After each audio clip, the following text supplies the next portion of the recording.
তোমরা যারা ফোর্থ সেমিস্টারে পড়ছো, পরীক্ষার মোটামুটি 1 মাসের একটু বেশি সময় রয়েছে। এই সময়ের মধ্যে সিলেবাসটাকে কি করে অর্ধেক করে নেবে, কিভাবে ভালো করে রিভিশন দেবে, আজকের ভিডিওতে সেটার টিপস ট্রিক্স আমি সবটা বলে দেব। কোন প্রশ্নগুলো গুরুত্বপূর্ণ সেটাও বলে দেব। তবে শুরুতে একটা গুরুত্বপূর্ণ কথা তোমাদের সঙ্গে শেয়ার করি। আচ্ছা, তোমরা কখনো হাঁড়ি ভাঙা প্রতিযোগিতা দেখেছো? তাতে কি হয়, কেউ মাঝে মাঝে হাঁড়ি ফাটিয়ে ফেলতে পারে, কেউ পারে না। সবার লক্ষ্য বা চেষ্টা থাকে হাঁড়িটা ফাটানোর। এক্ষেত্রেও তাই। এবার আমাদের অনেকগুলো প্রতিকূলতা আছে।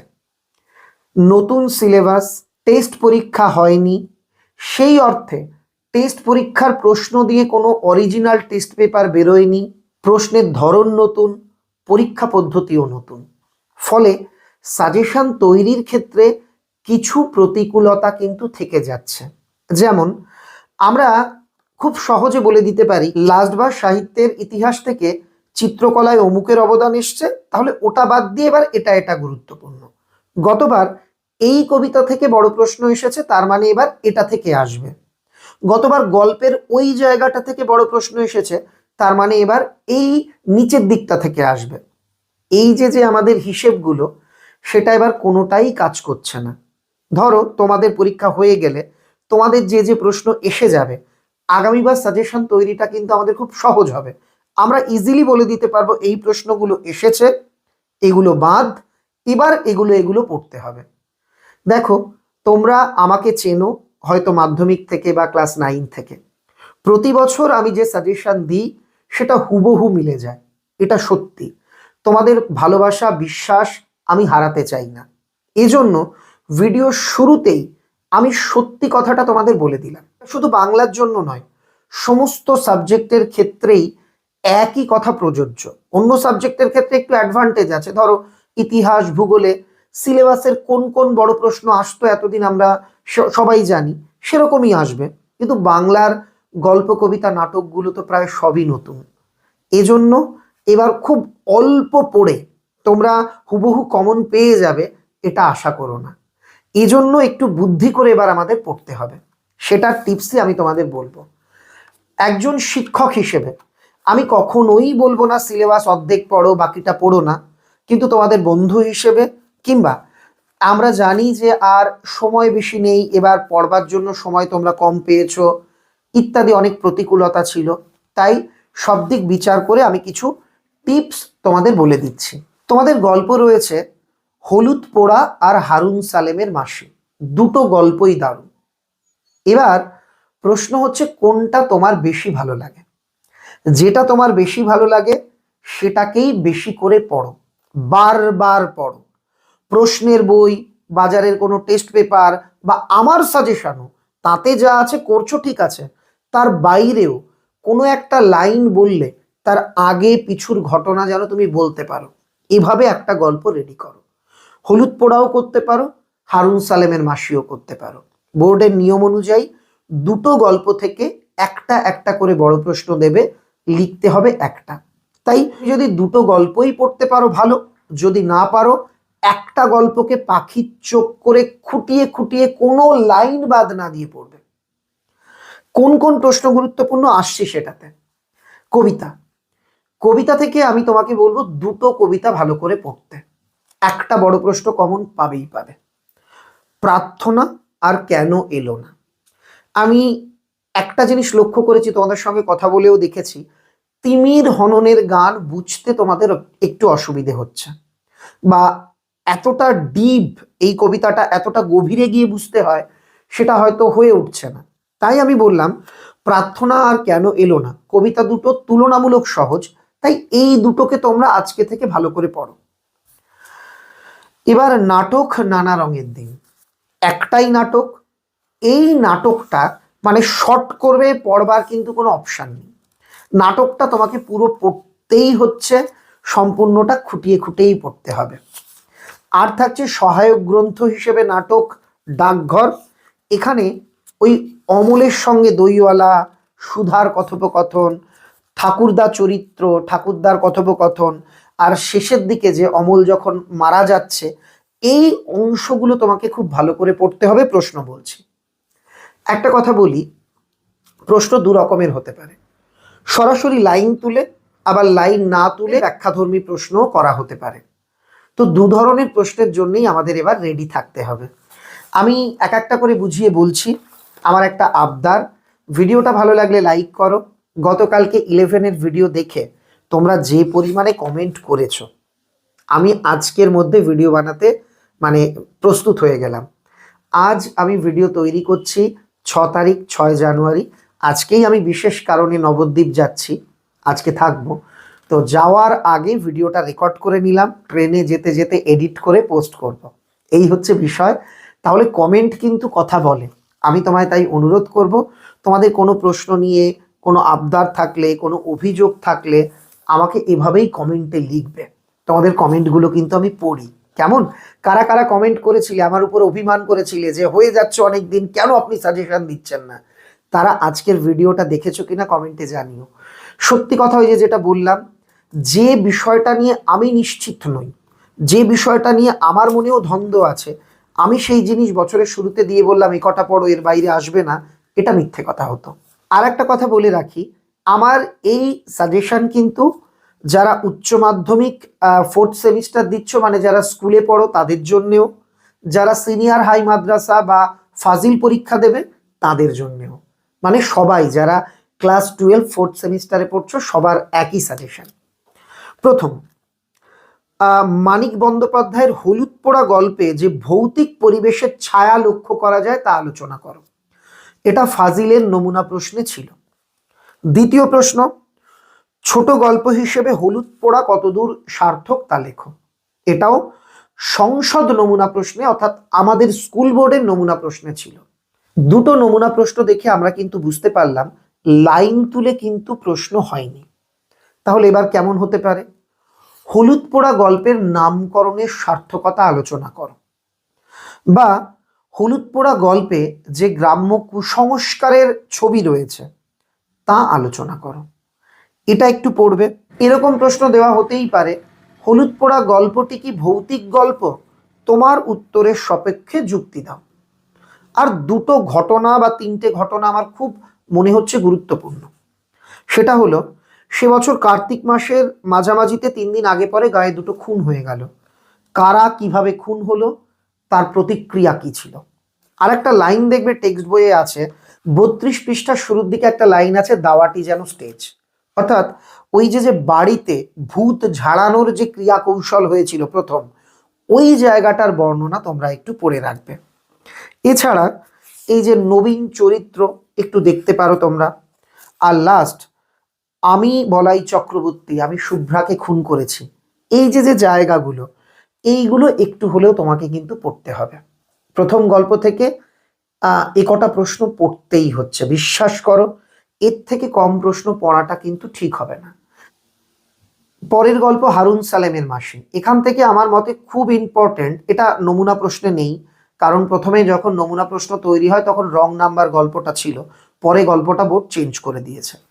তো হারুন সালেমের মাসি গল্প থেকে গৌরবীর মাতৃত্ব বা গৌরবী যে জাতপাতের ঊর্ধ্বে উঠতে পেরেছে, এই জায়গাটা খুব ভালো করে পড়বে, এটা আজকের দিনে খুব প্রাসঙ্গিক।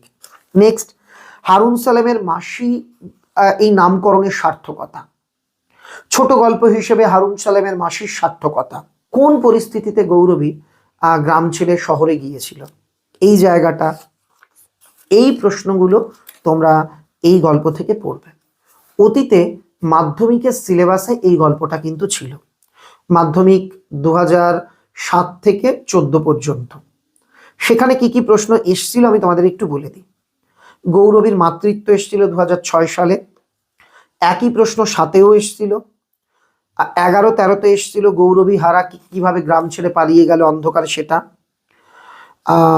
অসম্ভব দুশ্চিন্তা হলো গৌরবীর, হারা কি তার ধর্মের নাকি সমাজের, এই জায়গাটা থেকে প্রশ্ন এসেছিল 7-এ।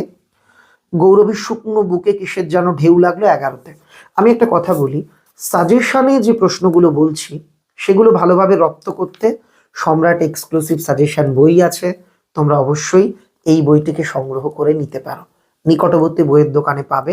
কিছুদিন বই আউট অফ স্টক ছিল, আমরা জানুয়ারির প্রথম সপ্তাহে আবার বই ছাপিয়েছি। আর যারা আমার কাছে অনলাইনে পড়তে চাও, সম্রাট এক্সক্লুসিভ অ্যাপে গিয়ে একটা ছোট্ট পেমেন্ট করবে, সমস্ত ক্লাস সেখানে আমি করিয়ে দিয়েছি। মাঝে মাঝে ফোনে কথা বলি আমি তোমাদের সঙ্গে, সেখানে লাইভও করি। তো ওই জায়গায় গেলে কিন্তু পুরোনো ক্লাসগুলো তোমরা পেয়ে যাবে। যাদের যেটা প্রয়োজন তারা সেই অনুযায়ী যাতে ব্যবহার করতে পারো তাই বলে দিলাম। এছাড়া যশী বা যশোদাদের চরিত্র, নিবারণের যে প্রতিহিংসা, সেই জায়গাটা, এইগুলো একটুখানি তোমরা দেখে রাখবে। এবার আসবো কবিতা। আমি একটা কথাই বলবো, প্রার্থনা কবিতার বিষয়বস্তু পড়ো, প্রশ্ন কমন আসবেই আসবে, 100% আসবে। বিষয়বস্তু পড়া থাকলে মোটামুটি সব প্রশ্নই তুমি পারবে। কেমন প্রশ্ন হতে পারে? সরাসরি বললো প্রার্থনা কবিতার বিষয়বস্তু নিজের ভাষায় লেখো। দিল প্রার্থনা কবিতায় কবি কিভাবে ভারতবর্ষকে স্বর্গে জাগরিত করার কথা বলেছেন, সংসদ নমুনা প্রশ্ন।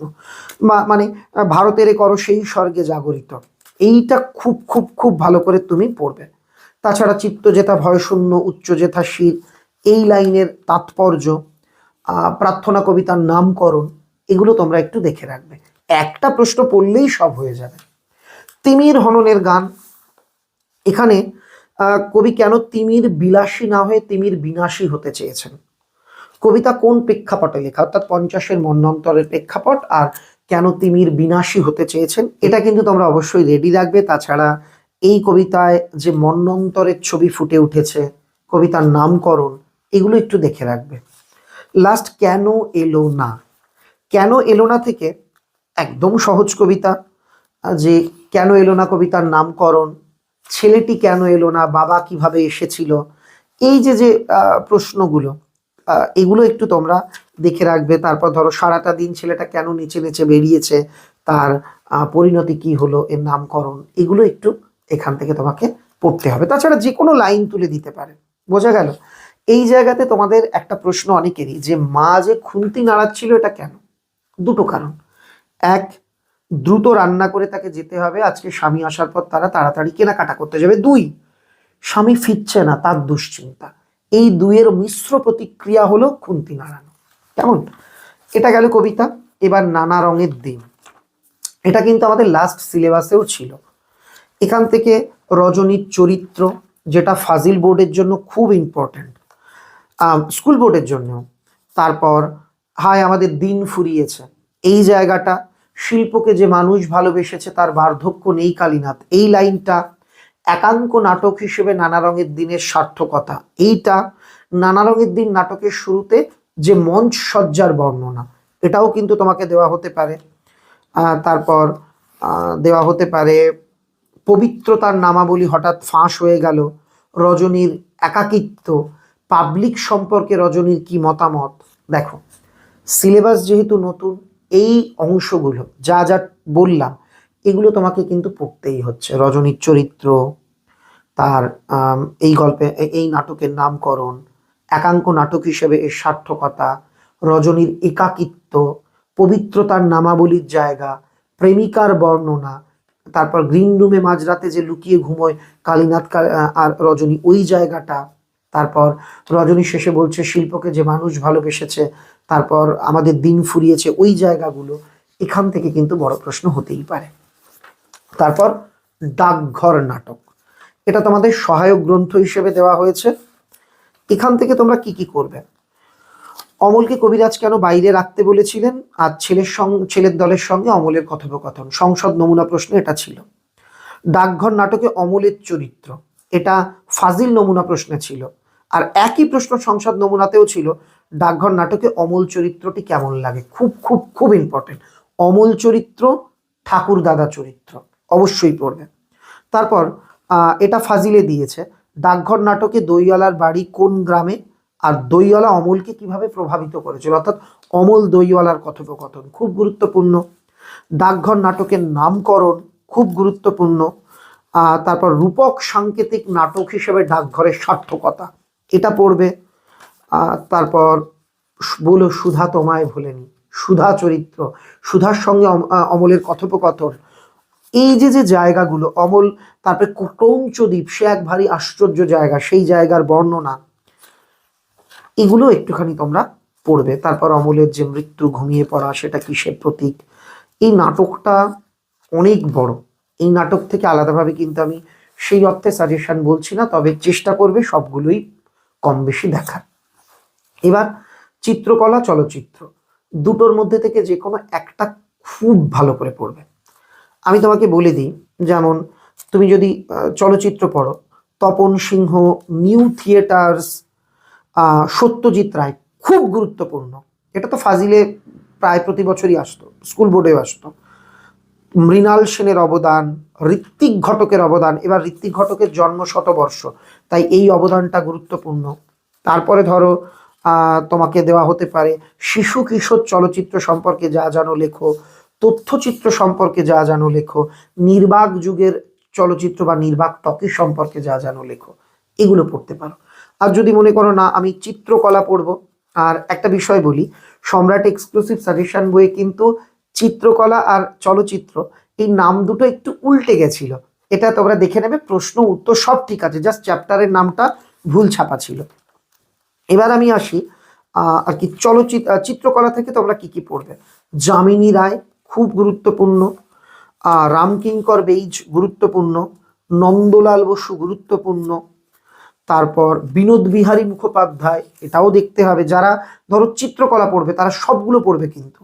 পটশিল্প, জয়নুল আবিদিনের অবদান, ঠাকুরবাড়ির অবদান, চিত্রকলার ইতিহাসে অবনীন্দ্রনাথ ঠাকুরের অবদান, এই প্রশ্নগুলো একটু হলেও দেখে রাখবে। অবনীন্দ্রনাথ ঠাকুর, তারপর এই নন্দলাল বসু, তারপর জয়নুল আবিদিন, ইনাদের অবদান, যামিনী রায়, রামকিঙ্কর বেইজ খুব গুরুত্বপূর্ণ কিন্তু।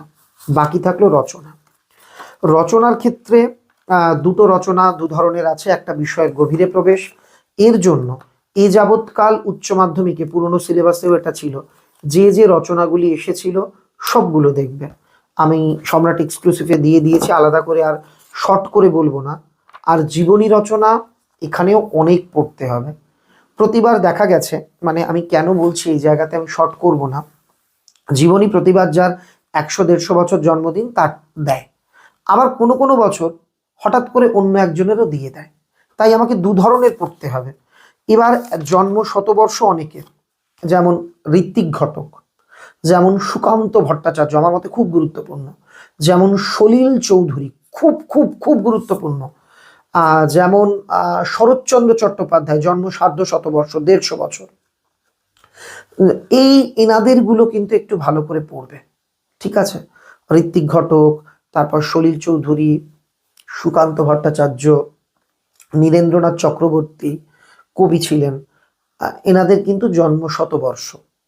তাছাড়া ধরো বেগম রোকেয়া, সৈয়দ মুস্তাফা আলী, মহাশ্বেতা দেবী গতবার এলেও সিলেবাস যেহেতু নতুন, ওনারও এবার জন্ম শতবর্ষ।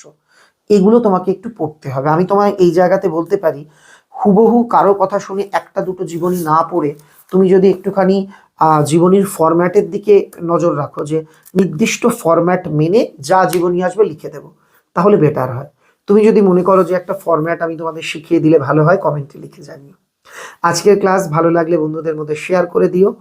এটাই এবারের জন্য সাজেশন। পরীক্ষার কিছুদিন আগে আরো অল্প কিছু প্রশ্ন বলে দেব, তবে আবারও বলছি, এবার সাজেশন দেওয়া এবং সাজেশন পড়া দুটোই বিপজ্জনক। যে কটা বললাম এগুলো ছাড়াও তোমাদের গৃহশিক্ষক, স্কুল শিক্ষক যা যা বলেছে সব পড়তে হবে। আর একটা অনুরোধ, আমি বাংলা শিক্ষক, বাংলা বাদে অন্য সাবজেক্ট নিয়ে আমার কোনো অভিজ্ঞতা নেই, তাই স্যার অমুক সাবজেক্টে সাজেশন দিন এটা আমায় বলবে না। আমি অন্যান্য সাবজেক্টের স্যারেদের সঙ্গে কথা বলছি, তারা যদি তাদের সাবজেক্টে সাজেশন দেন আমি পোস্ট করে দেব। এখানে অনেক সমস্যা হয়, কোনো স্যার বলেন আমি দেবো না, কোনো স্যার বলেন আমি সাজেশন করি না, কোনো স্যার বলেন সাজেশন হয় না, আবার কোনো স্যার হয়তো সাজেশন দিলেন, একটা প্রশ্ন না মিললে তোমরা কমেন্টে লেখো যখন জানে না সাজেশন দেয় কেন, এগুলো পড়ে আমার সর্বনাশ হলো, ইত্যাদি ইত্যাদি, অনেক সমস্যা। এজন্য অন্য সাবজেক্টের সাজেশন আমি যদি পারি পোস্ট করব, তবে বাংলা নিয়ে তোমাদের কোনো প্রশ্ন থাকলে আমাকে নিঃসংকোচে লিখে জানিও। অন্যদের মতো মিথ্যে কথা বলবো না যে দুটো পড়লেই কমন আসবে। যারা এবার বলছে এবং যারা সেই কথা শুনে পড়ছে, উভয়ই কিন্তু সমস্যায় পড়তে পারো। সবাই ভালো থেকো, সবার পরীক্ষা ভালো হোক, পরীক্ষা প্রস্তুতি একদম জোর কদমে চালাও, আমার শুভেচ্ছা রইল।